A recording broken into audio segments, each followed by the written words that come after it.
Welcome to Leominster Access Television and Neighborhood Snapshot, an interview program about Leominster's past, conducted with citizens of the present, adding to and preserving the historical record of our city for Leominsterites of the future.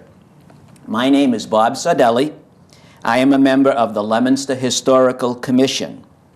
Our guests today are Mr. R. Sherwin Drury and Mr. Elio Torcoletti, two fine gentlemen who will share some of their memories of growing up in North Leominster Village, in the North Leominster section of Leominster.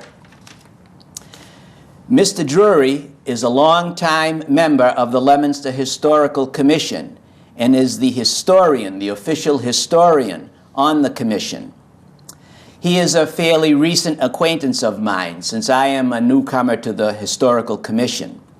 Mr. Torcoletti, Elio, I have known for years through Leominster sports, and our families have known each other for a very long time. Welcome, Sherwin. Welcome, Sherwin, and welcome, Elio. We're going to start by asking, setting the era in Leominster's history and our nation's history, the era we're talking about. Sherwin, when were you born, please? I was born in 1918 in January. January of 1918.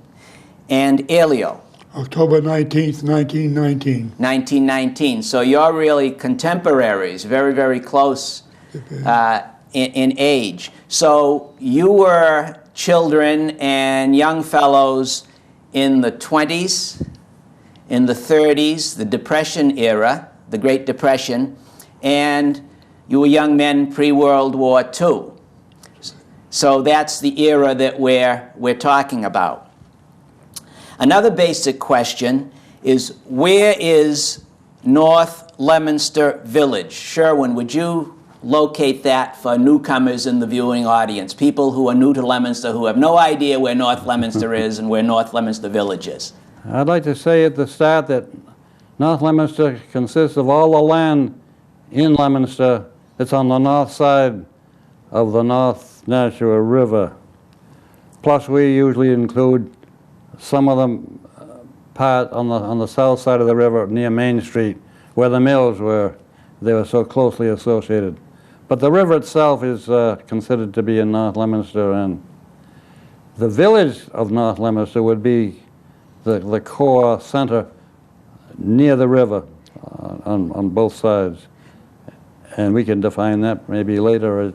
Okay, so thank you. So when we're talking about, there's a difference between North Leominster in general and what was known and is known as North Leominster Village. Right.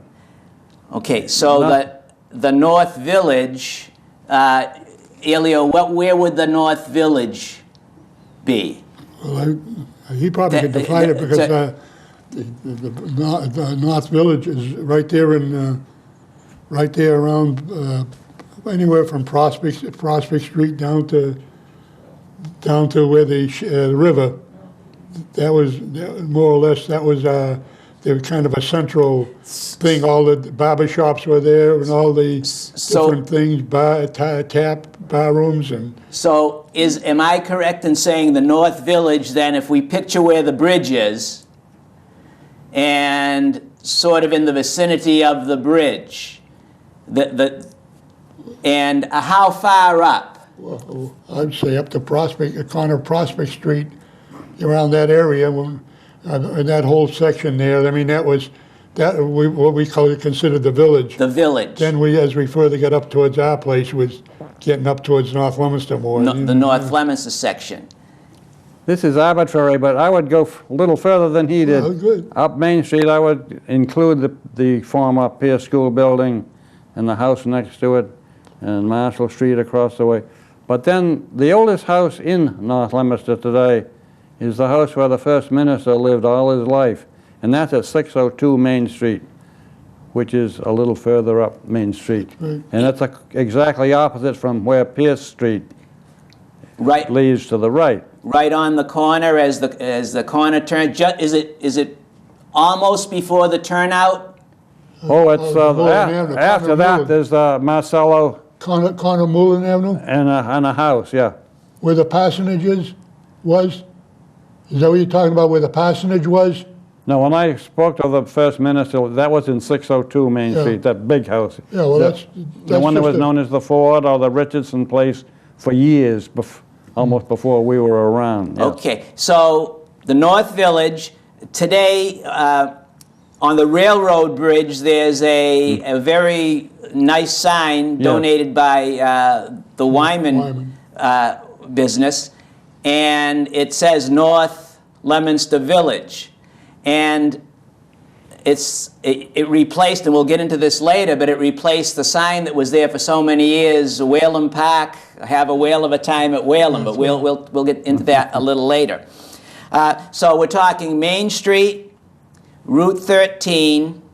I frequently, it wasn't until I was a grown-up, and I still mix, in fact, in some of these interviews I have used them interchangeably, Main Street and North Main Street, I have to think about which is which.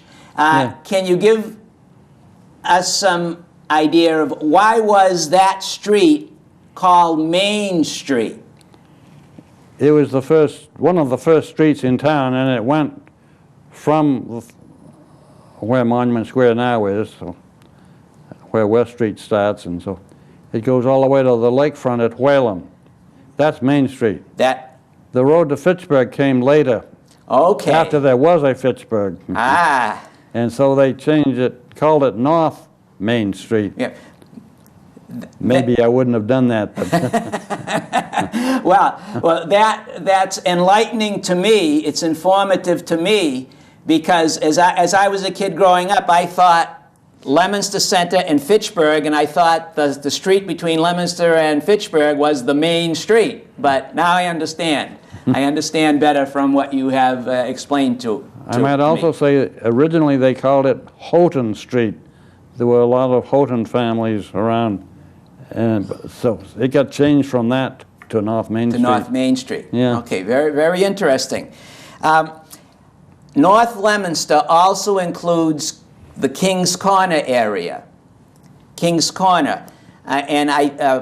People who have lived in Leominster are familiar with where King's Corner is, but newcomers to Leominster, King's Corner is very, very close to where the Weather Vane restaurant is now. Mm-hmm. And there's a DPW sign there. There's one of the very nice citywide City Pride, neighborhood pride signs.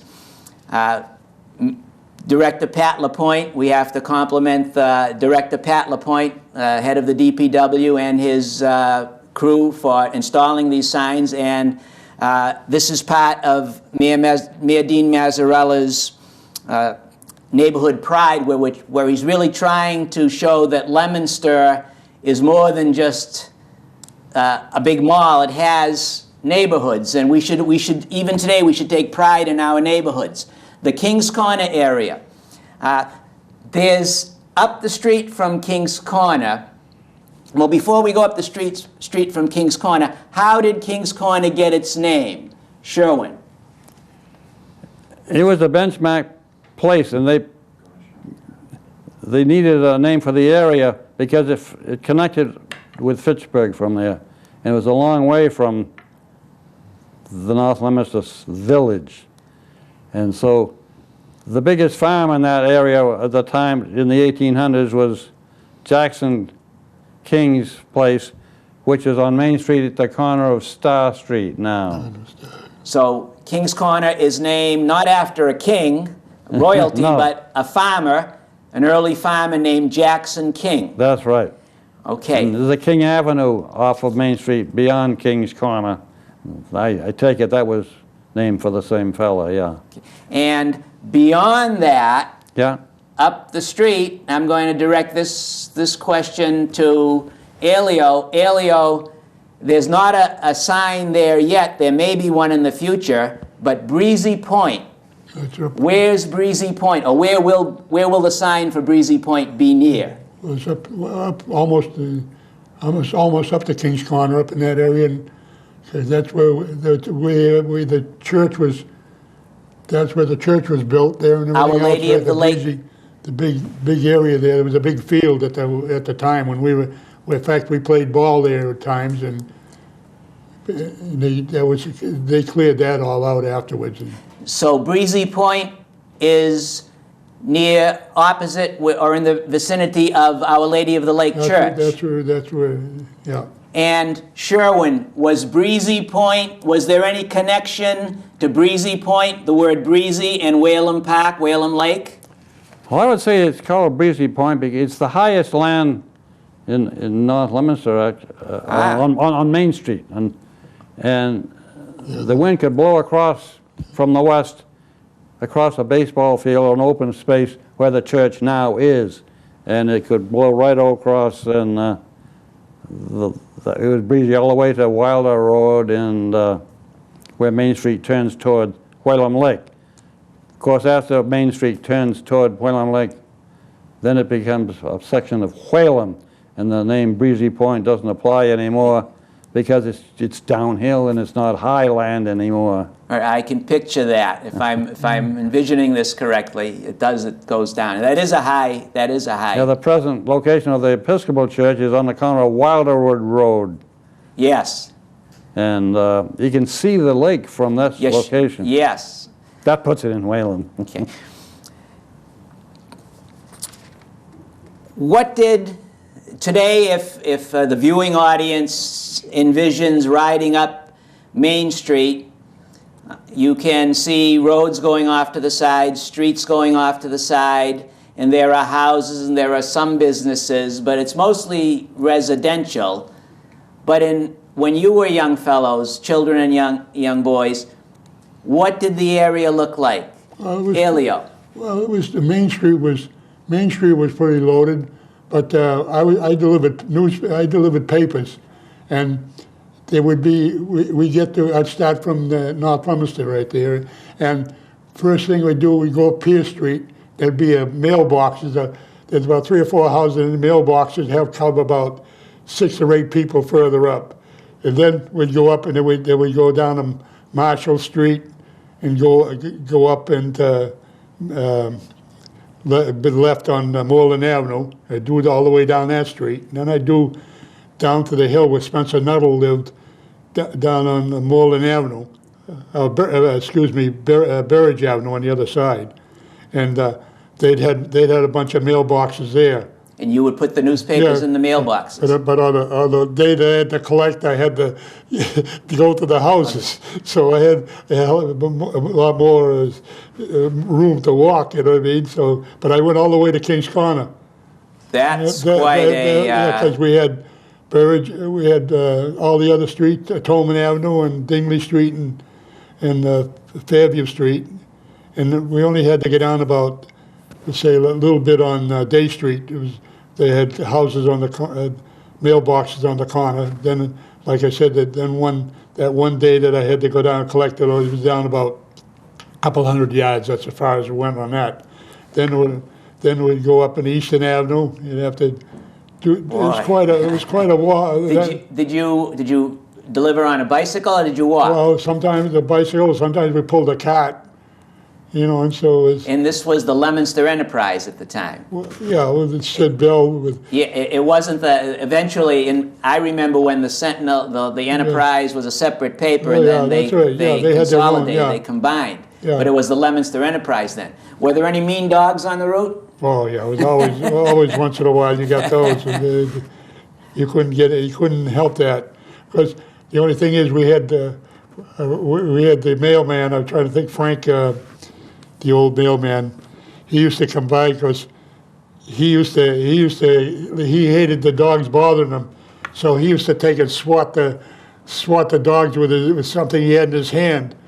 So if anybody we're delivering papers or something, they'd associate us with that, and they'd come after us. It was quite an adventure there some days when you're going out there. Yeah. You bore the brunt of that. Yeah. Because he got everybody, he got all the dogs, all the things in the neighborhood there. He got them all riled up. And I guess that's one thing that hasn't changed, even though there are lots of changes from then, between then and now.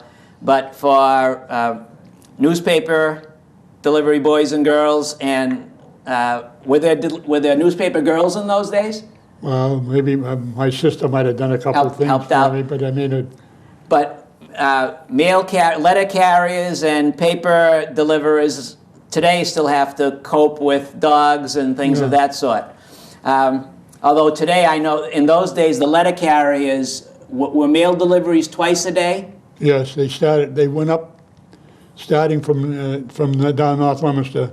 They'd go all the way to Kings Corner, and then in the afternoon they'd start down, because I did a couple of things when I came back from the service. I did a couple, but you start from the other end and come back down to North Leominster from Kings Corner. So That was Yeah. a lot of exercise, a lot of that's exercise. In our little conversation out in the anteroom, and we're talking about how North Leominster, how visually it looks different now, between now and then, and there were lots more fields, when you had said there were lots more barns. Yes, all the way up to Kings Corner, behind houses you could see barns, some being used and some abandoned already, but they all went eventually, so that now you don't find any barns up there. Any, if any, or very, very, there would be very, very few. You remember when they built this facility on Main Street, the Leominster Crossings, the Yes, assisted living place? yes. There's a nice big house there and a big barn. what's called? That was E.K. Willard. Yeah, Willage, and then That's right. Yes. they had a big space there. They had quite a thing down the back and everything else. So Yeah. their land went way down. So And our little conversation in the anteroom, Elio mentioned, I thought this was humorous, but it's very, very telling. In those days, you saw a lot more lawns. Can you tell us why in those days, when you were growing up, there were lots more lawns? people use them as lawns, but now they get the cars. They got to have room for the cars, so they just all they do is park the cars in there. They got 4 or 5 cars. They don't take care of the lawn anymore. They don't have to. The lawns have been converted to driveways. Because they buy a car for a kid. We went through the Depression. They weren't buying too many cars. They're lucky they had one in the family. Never mind. Right. That's an immense change between then and now. A huge contrast, because cars. There weren't a lot of there were automobiles, but there weren't a lot. And today, there'll be sometimes every driving member of the family will have a car, where in those days they were sort of a rarity. You mentioned, I recall I graduated from high school in 1960, and not too many students had cars, and the parking lot would have teachers' cars in them, and there'd be a few of the kids would have, when they got their license, a few would have cars. In your days, and I found this interesting, you said in Leominster High, there were very, very few teachers who had cars. There wasn't too many. No, there was That's right. What year, when did you graduate from high school? 39 for me, and he got out before. 36. 1936, 1939. So you mentioned you were ticking off some of the people. You thought the principal had a car. The coaches. The 2 coaches, and one kid from Warren Smith from Sterling, and Gilson McKinney up our way. That was the only, just a few. That's all, because there would be 2 or 3 cars in the park, right there parked right near where you went into the back of the building. You know, where that entrance there. That's all there would be there then. It certainly has changed, and all you have to do is take a ride up to Leominster Senior High, and down to that access road down to Exchange Street. It is packed. So that's a big change in society. Yeah. I remember back in 35 and 6, there were only 2 or 3 cars up there, and Mr. Bucknell, one of the teachers, Elmer. and his wife was a teacher too, they both came in that car, but Wallace Mason was in my high school class. He had a car He lived in North Leominster. with a rumble seat, and he had a name painted on the back, Pluto. This car was known as Pluto. Just a little anecdote here. You mentioned a rumble seat, and that was a big deal to me because one of my neighbors, when I was a little kid, had, I guess, a Ford with a rumble seat, and it was a treat to go out for a ride and get in the rumble seat. I remember that. Well, if I could go back, I was reminded of something about newspaper deliveries. We had another Tolman Avenue fellow before you were there, before you did our house. But we took the Sentinel and the Enterprise. Two separate papers. And those are both dailies, but not Sunday. So when they were 2 cents apiece. 2 cents apiece. 12 cents for each for the week. So when he took both, like we did, that's 24 cents a week.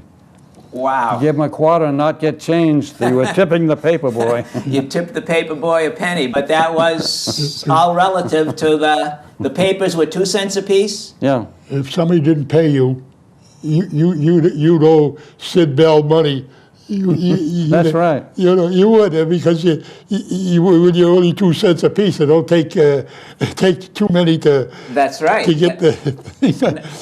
And today, pennies, in 2004, pennies they're still worth a penny, but they're almost they've lost their value. But in those days, a penny was a real penny. Yeah. You mentioned Sidney Bell. Did he eventually become mayor of Mayor, Leominster? that's right, yeah. Mayor Bell?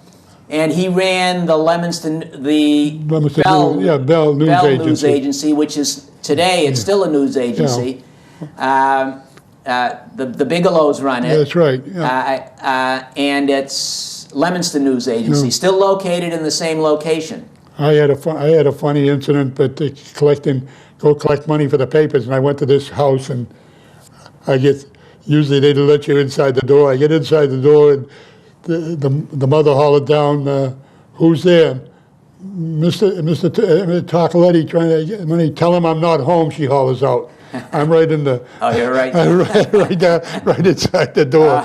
I mean, you see some people that they do some crazy things, not to. All of these experiences. When you mentioned, well, we got into, and one thing leads to another here, triggering memories. The Bell News Agency, or the Leominster News Agency, is in Depot Square, and that makes me think we can't not talk about North Leominster Village. We have to mention the Depot, where Wyman's Liquor Store is in North Leominster now, just beyond the bridge. There was a very active train depot. Yes. And can you tell us something about that? It must have been a very, very busy place. There were frequent trains there. Oh yeah, and I remember seeing a taxi cab drive over from town. Every time a train arrived, this guy would drive over, not knowing whether there would be a passenger or not. That would a fare, you know. But he would drive over anyway. He'd drive over anyway. Just in case someone was getting off the train. The chances are pretty good that somebody would. Green's taxi, Mr. Green there on Pleasant Street there. He used to be there he'd be there all the time. That's how they made a lot of their money in those days. I mean, they'd try to pick up 2 or 3 fares, you know. Giving rides and so. The trolley. I was going to say about the depot, a lot of North Leominster people lived there because they were close to the depot, because they worked in Boston or near Boston. And they would commute, even in those days, some. Yes, because the train service was frequent enough and so forth. To go they could do it. And then the train service died out eventually, but now the government is trying to reinstitute it, because lots of people do commute to Boston, and they're trying to speed up the trains. Just recently, they've tried to make them run a little bit faster.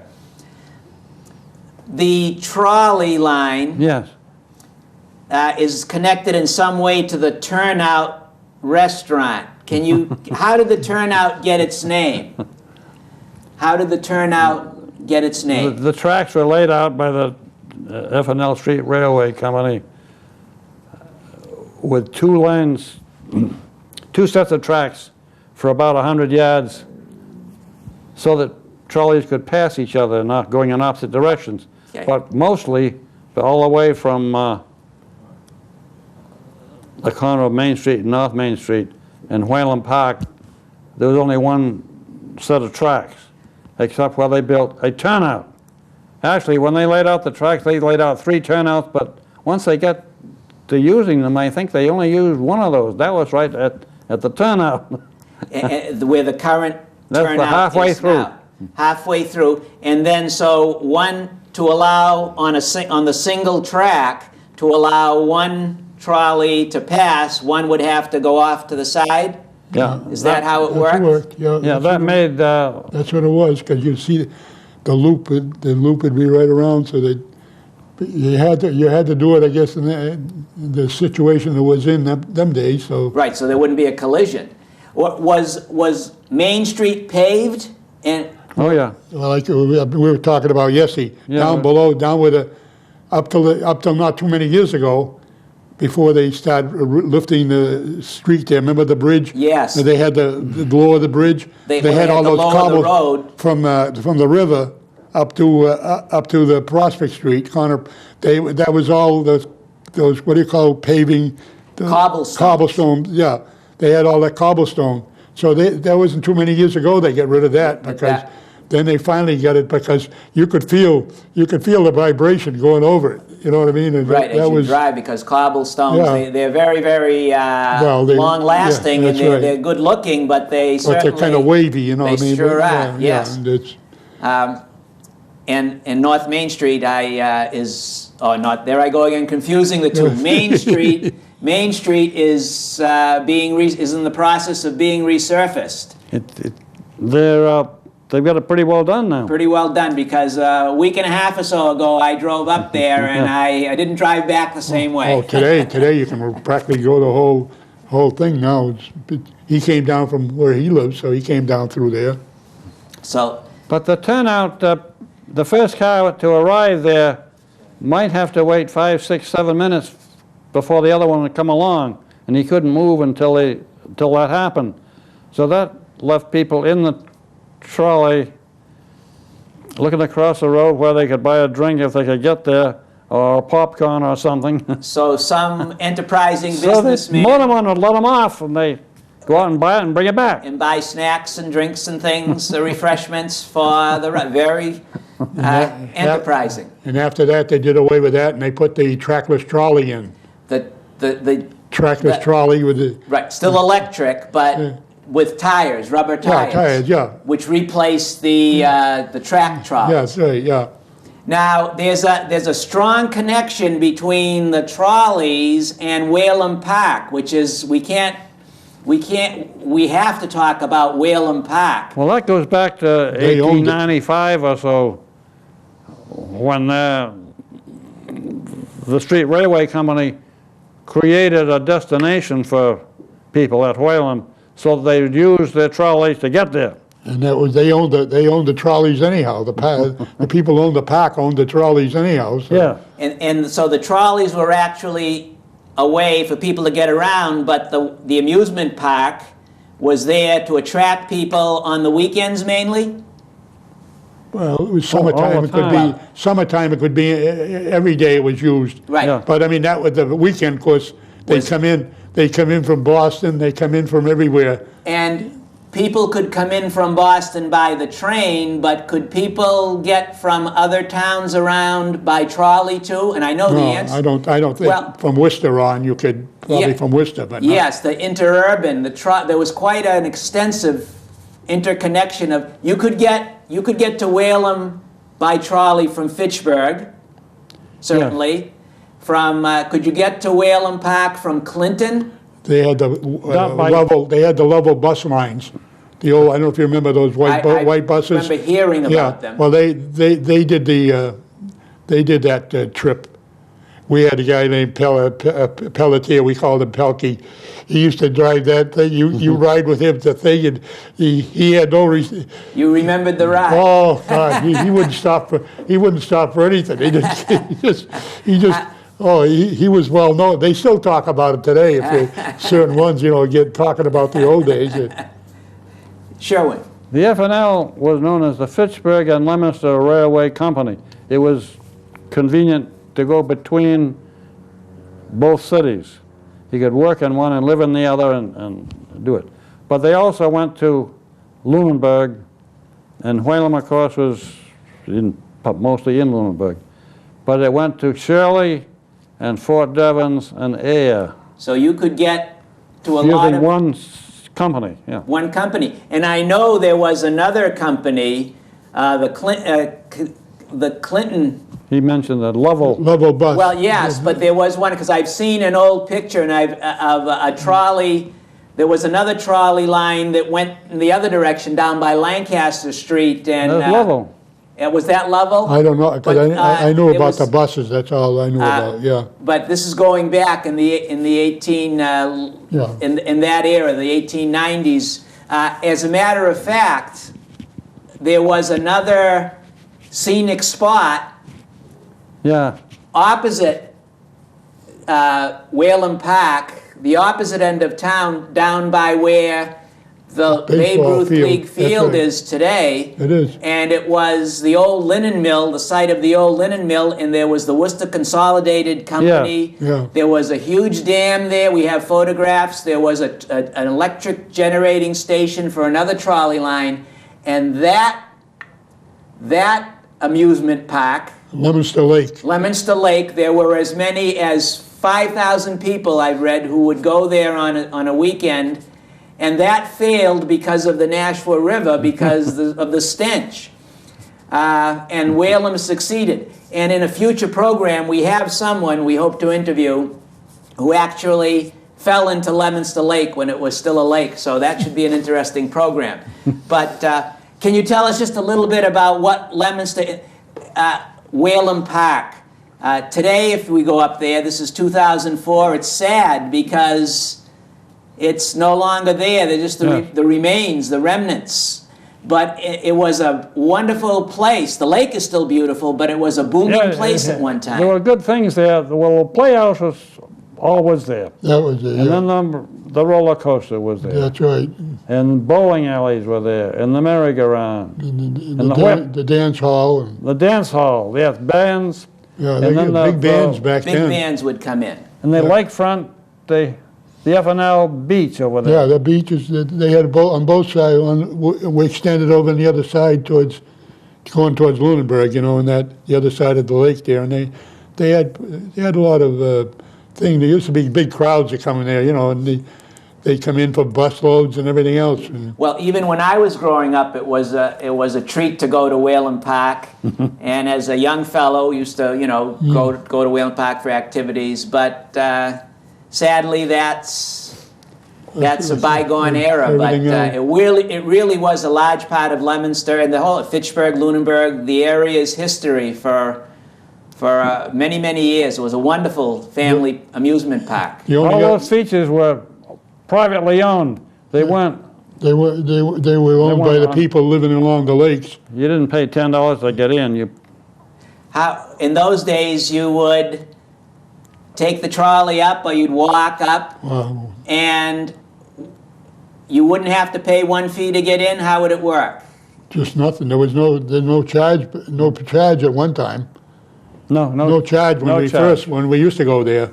But you'd have to pay for The individual. when they put the Bright Spot, remember the Bright Spot, and they had a club there, but you would have to pay to go in that place. But otherwise, the other one was always, But would you have to pay for the rides well, the ride, you'd individually? have to, yeah, if you wanted to get up, yeah, Right. you take care of your own transportation. Yeah, But I mean, buses, I'd say you have to pay. I don't mean getting there, but I mean the amusements themselves, like the whip and yeah, things, those, you'd have to pay yeah, individually. 10 cents or some, back then there was the slots, they used to put the thing in, remember?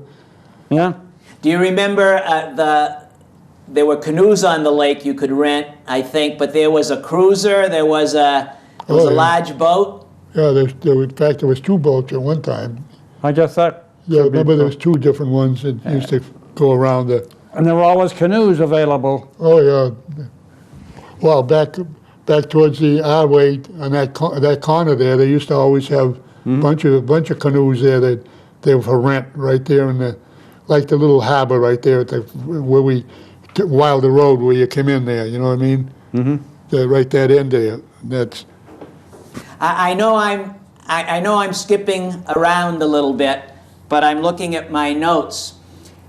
Going from Whalum back to the Great Bridge, which I call it the Great Bridge now because I learned that from our commission historian, Sherwin. He always refers to the bridge over Route 13 as the Great Bridge. And that is in the near future. Future's always near, but in the near future, that's slated for some repair work. But that is a very sturdy bridge. It was, if you look along the top course of the parapet there, on one side you can see 1872. That was 1872, and there were bridges prior to that. But was there a smaller bridge that was kind of not a city-built bridge, but the swinging bridge, which used to be sort of a suspension bridge that used to sway? Can you tell us anything about that? He probably could tell you more about that than I did, because I heard about, You heard about the guy, it. well, I knew those people lived on Nashua Street. You know what I mean? They used to talk about they'd have ropes, they'd have things swinging out over the river. That's how they'd get the duck into it. Yeah, well, they but this was a rope swing, but this was an actual. There are photographs. You that probably exist. more about that than the bridge itself. Sure, Yeah, the wait. swinging bridge, the one that swayed, or I assume it swayed. Yeah. Some people wouldn't walk across it. They wouldn't feel safe. It was maybe this wide, and it was suspended in some way with Yes. wires. And what was there was a very practical purpose for its being built. The men that built it, I think one was named Case and one was named McKenna. Well, Case and McKenna's, yeah, they were. McKenna's used to run they were famous. They had the village bar, the place there, the drinking place, where then they had a store where Bob Mahan used to be at. Remember? Then they changed it to the Village AC. McKenna owned that, and then they had the different. Who was the other name you mentioned? Who was the other name? Case? Case and Case. McKenna. Yeah, Case and McKenna's, but that was quite a. Were they perhaps built that bridge, but was it for them to get a shortcut to get across the Yeah, river? they were pretty well out Nashua Street, so they would have to walk down the main street, cross the bridge, and then walk all the way back. The Leatherboard, Harwood, I think they worked at, which was not near Main Street. It was So this was down the river, beyond the second dam, they said. So it must have been an adventure walking over that bridge. Moving to moving along in the interview, and we want to get your recollections of what it was downtown. Now, in our little conversation, Elio, you mentioned, I know that you got downtown sometimes quite frequently by footmobile.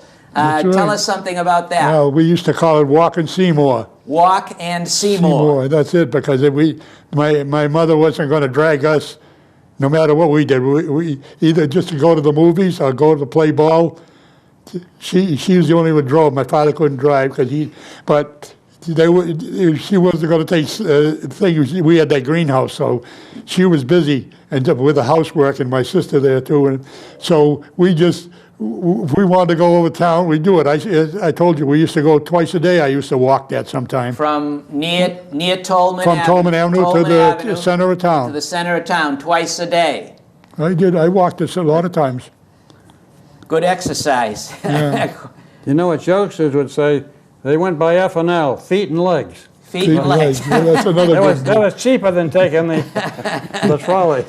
And when you went to, as elementary school students, you went to Pierce Street. I made that. Pierce School. It was Pierce School, not Yes. Pierce Street School. You corrected me Yes. on that, which I thank you for. Pierce School, you used to walk to school in the morning, home for lunch, both of you, then back after lunch, and then back home. You lived.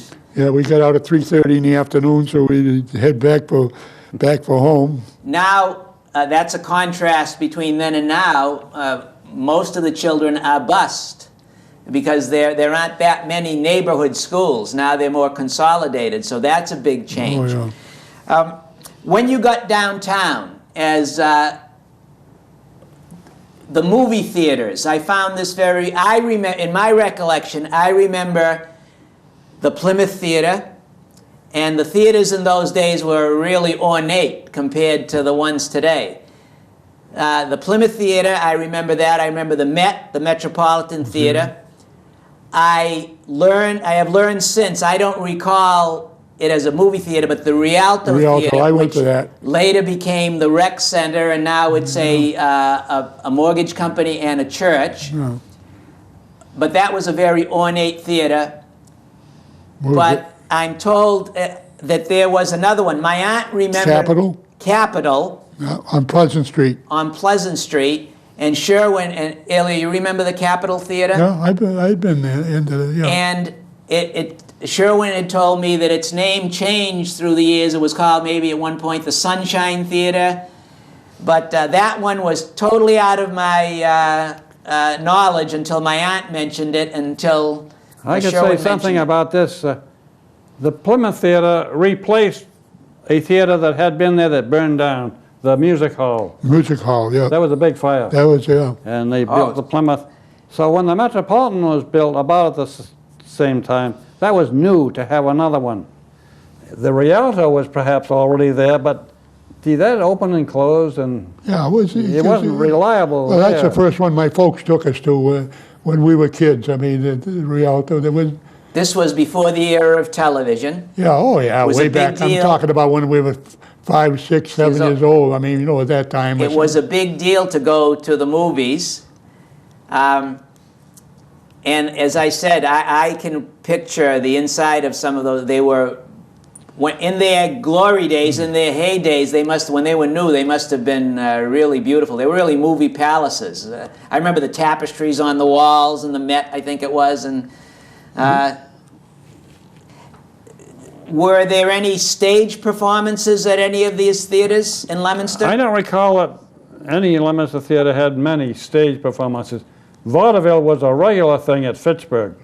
They had the Fitchburg Theater, and you could save going to Boston to see vaudeville by going to Fitchburg. Vaudeville days. Yeah. Do you remember were the first movies, were they silent, or were talkies? Did talkies came in, and yeah.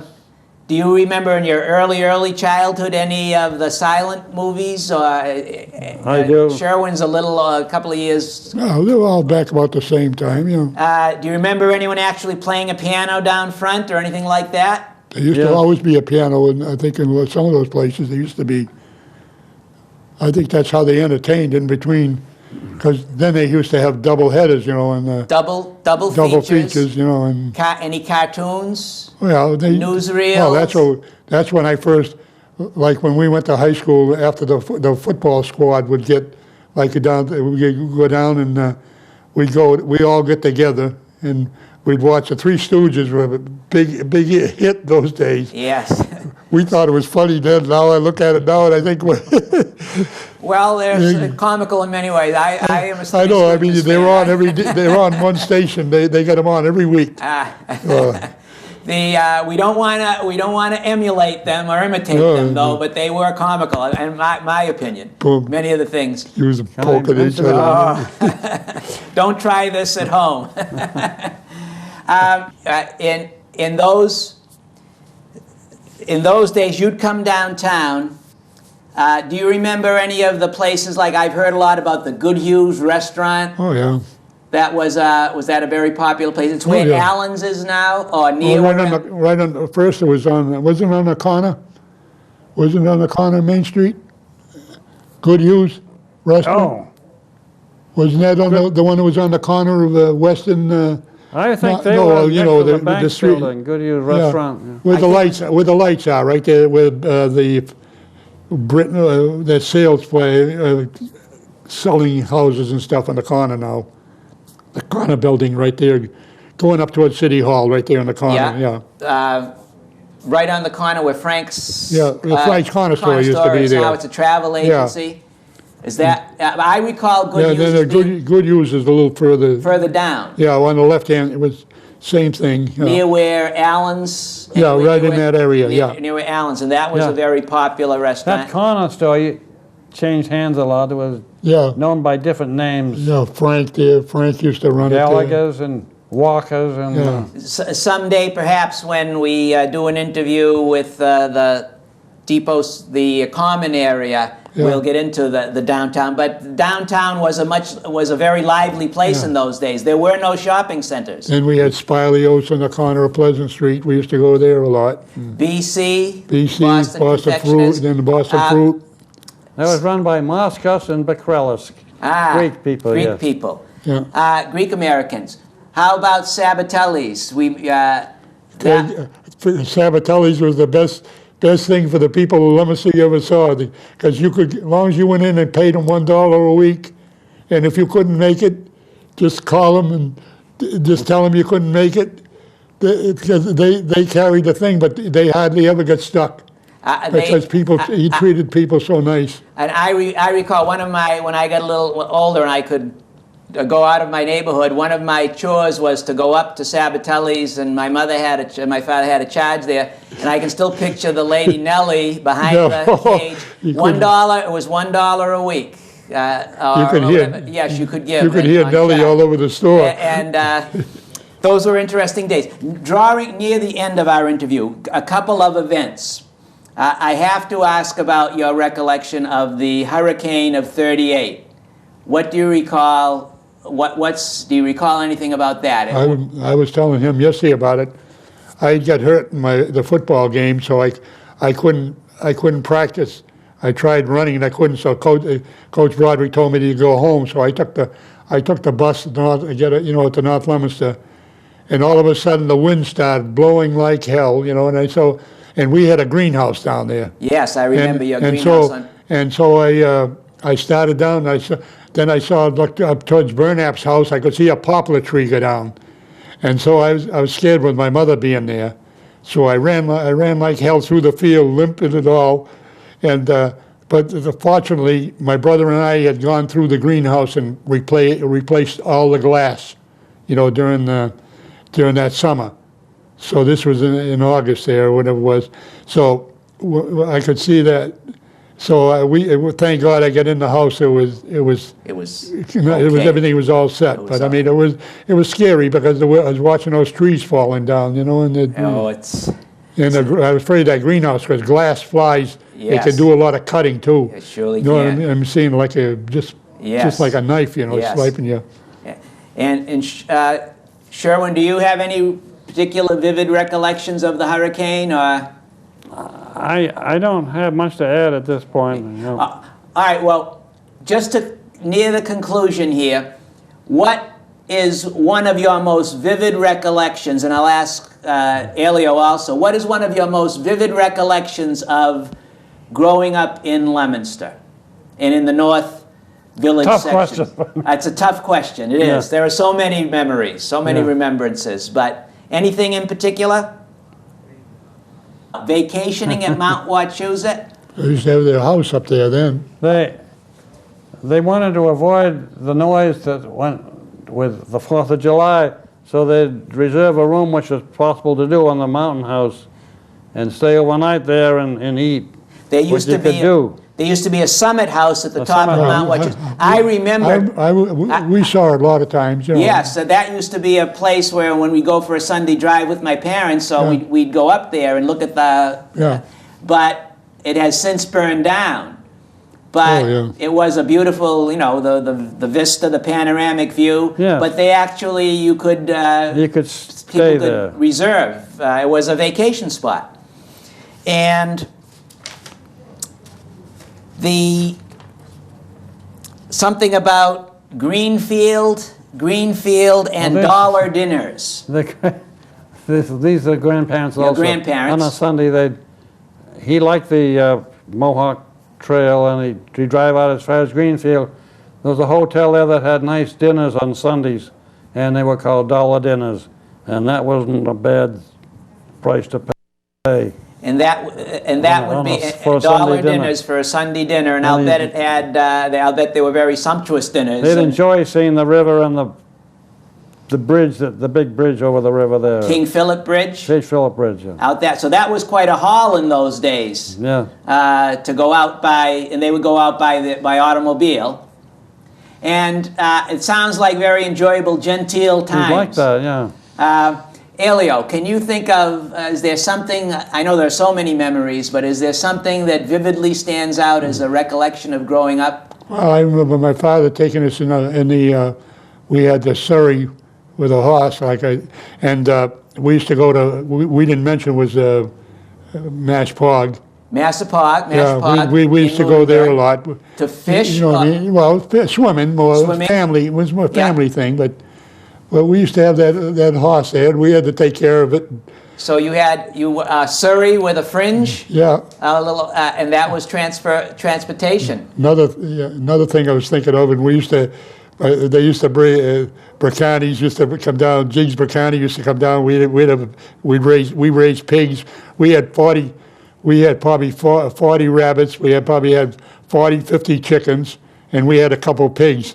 And I remember the worst thing outside of cleaning, which was the lousiest job there was for the things, but was when they killing the pig. Yes. Oh, that we had to hold him while he stabbed him. He put the knife. He had a knife about that long. It was very thin. He used to put it right down and hit the heart. Yeah, that was mentioned in another interview by one of our interviewees. And it wasn't a pleasant task for a kid, but it was a necessary task in those days to butcher the pig and to prepare the pig. The only thing they got rid of with those pigs was the hair. That was it. And the eyeballs. Because the rest of it, everything was used from blood. The works except the squeal, too. The squeal, too, yeah. Well, just to conclude this interview, long ago, I believe she's still alive, but it's sort of an interesting anecdote. It's a first for Leominster. You both knew the lady. Her name was Mary Cook. Mary Cluck. You were classmates of her at Pierce School, and I knew the family. And she is certainly one of the first things that was done in Leominster. She lived near the airport, and could you tell us something about? He made me knows where she lived. Do you remember the northern part? Go ahead. Blueberry Lane area. Yeah. The family used to pick blueberries. Yeah, down there. And then sell them house to house. That was Pigeon Swamp they used to live in. Pigeon Swamp. Down at the end of where the airport is now. Which became Leominster, Fitchburg, the airport. The airport, and just as a little anecdote, I believe Pigeon Swamp got its name because flocks of now extinct passenger pigeons used to be down. I remember reading that. They are long extinct. They look like something like mourning doves we have today. But that was a bootlegger's hangout. Down there? Oh, hell, that was notorious for bootlegging. But this very nice young lady, child, and family, the Cluck family, they lived in that area. And what is her connection with flying and the Leominster Airport, Sherwin? She became what? She was the first. She got a license to fly and learned at the airport. She was the first female to get a license. At the Leominster Airport. So that was a first for Leominster. And then you said I believe she is still alive today. Yeah, she's been to our high school class reunions. What was her name before? Cook then? Is she married? On Water Street in Fitchburg. What was? Is she married now? Was she married after that? No. What? Harriet? No. What was it? What was her first name? Harriet. Mary. So that's a first. So she was a pioneer in flying. We can say, because not many women. Well, many women have their pilot's license today, and it isn't unusual. But in those days, I'm sure it was. Well, Elio and Sherwin, I want to thank you very, very much for sharing your remembrances and memories of growing up in North Leominster, in the North Village section of Leominster, with me and with our viewing audience. And without all of these folks and you folks and the viewing audience, these programs would not be possible. So thank you very much. Elio? Well, thank you all for. Thank you. Because you people have been very nice. Sherwin, thank you very much.